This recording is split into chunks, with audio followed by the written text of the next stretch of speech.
Hello? Hi, everyone. Welcome back to English Watch and Learn.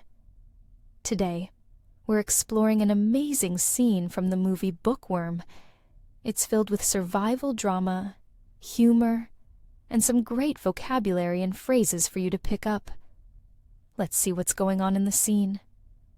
11-year-old Mildred and her divorced father, magician Strawn, find themselves stuck in the wilderness with barely anything to survive.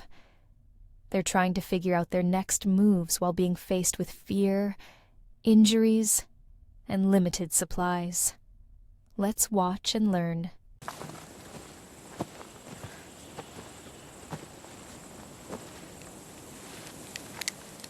What's the matter, Mr. Twisted Illusions? What's the matter is a common way to ask someone if something is wrong or bothering them. It's less formal than asking, "Is something wrong?" Here, Mildred uses humor by adding Mr. Twisted Illusions, which is a playful nickname based on Strawn's line of work. What's the matter, Mr. Twisted Illusions? Got scared in the big, dark, spooky stones? Big, dark, spooky stones. The word spooky means scary in a fun or mysterious way. You might describe a haunted house as spooky. Adding big, dark, and spooky makes the stones sound even scarier. Notice how this sentence teases the other character. It's playful and sarcastic. Got scared in the big, dark, spooky stones? No. Yeah, okay, I did. I got lost. I got lost refers to a situation where someone is unable to find their way and is not sure of their location. This phrase is often used in English. I got lost. I hurt my ankle, and I heard some weird sounds that made me very uncomfortable. Listen to me. We have two options.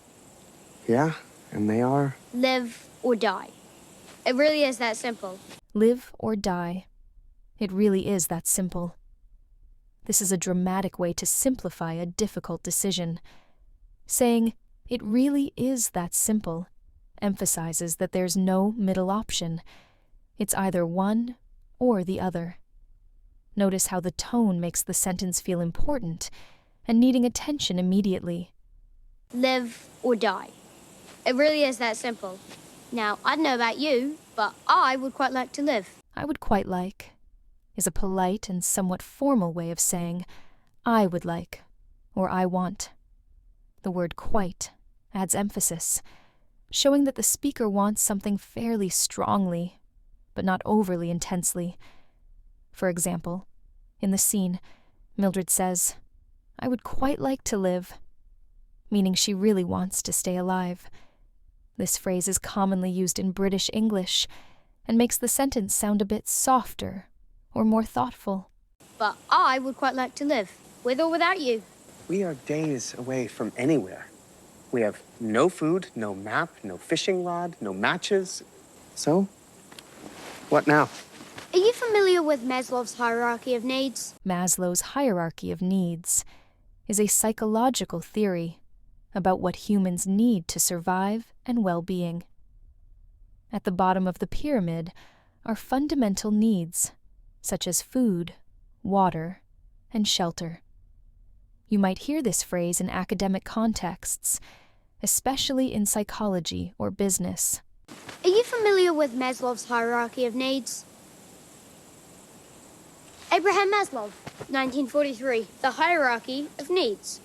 At the base of the pyramid, fundamental human needs, the very foundations of survival. If you're curious why Mildred speaks so thoughtfully at just 11 years old, it's because she loves reading books. Her knowledge comes entirely from the books she reads, rather than any real-life survival experiences. Warmth, shelter, food, and water.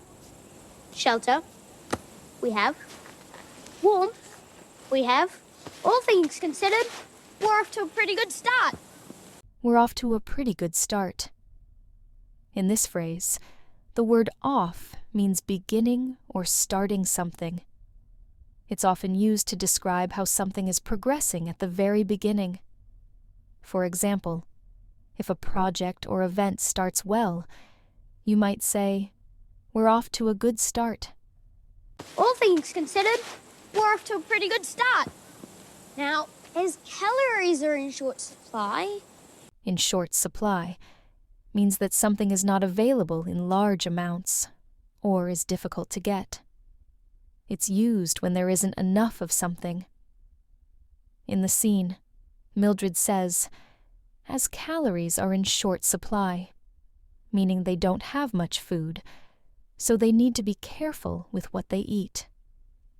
now, as calories are in short supply, I suggest we make camp by that lake down there. We'll have food and water on our doorstep. We can plot our next moves from there with clear heads. We can plot our next move. In this context, plot, used as a verb that means to plan or carefully think about something, especially steps or actions to reach a goal. When Mildred says, "We can plot our next move," she means they can make a plan for what to do next. It's a useful word when talking about creating strategies or organizing ideas.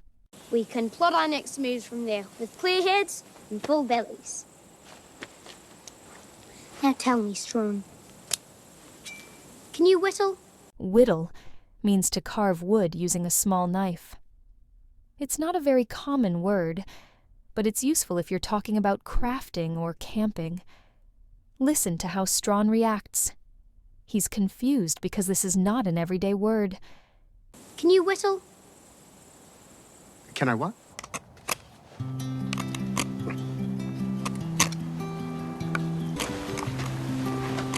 Keep going. You're getting there. "You're getting there" is an encouraging phrase. That means someone is making progress toward a goal, even if they haven't fully succeeded yet. Mildred uses this phrase to motivate Strawn while he's trying to whittle, showing that he's improving, even if he's not done yet. Another example, "Your English fluency isn't perfect yet, but you're getting there." Keep going. You're getting there.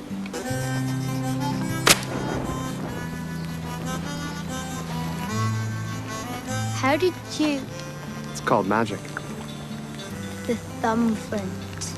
A thumb flint is a small tool used to create sparks and start a fire, like in a cigarette lighter. Strawn calls it a weapon in an illusionist's arsenal, meaning it's part of his collection of tools or tricks as a magician. The thumb flint. Sorry, guess I'm not very good at whittling. No, I didn't think you would be. That's why I asked you to do it. What? I wanted to give you something to occupy your mind, to focus on. To occupy your mind means to give you something to focus on so you're not thinking about stressful or negative things. It's a thoughtful strategy to help someone stay calm. To occupy your mind, to focus on. It's worked. You've calmed down, haven't you? We're still stranded out here. Stranded means unable to leave somewhere because of a problem such as not having any transport or money. For example, he left me stranded in town with no car and no money for a bus. We're still stranded out here. And voila! Oh. I'm going in. What?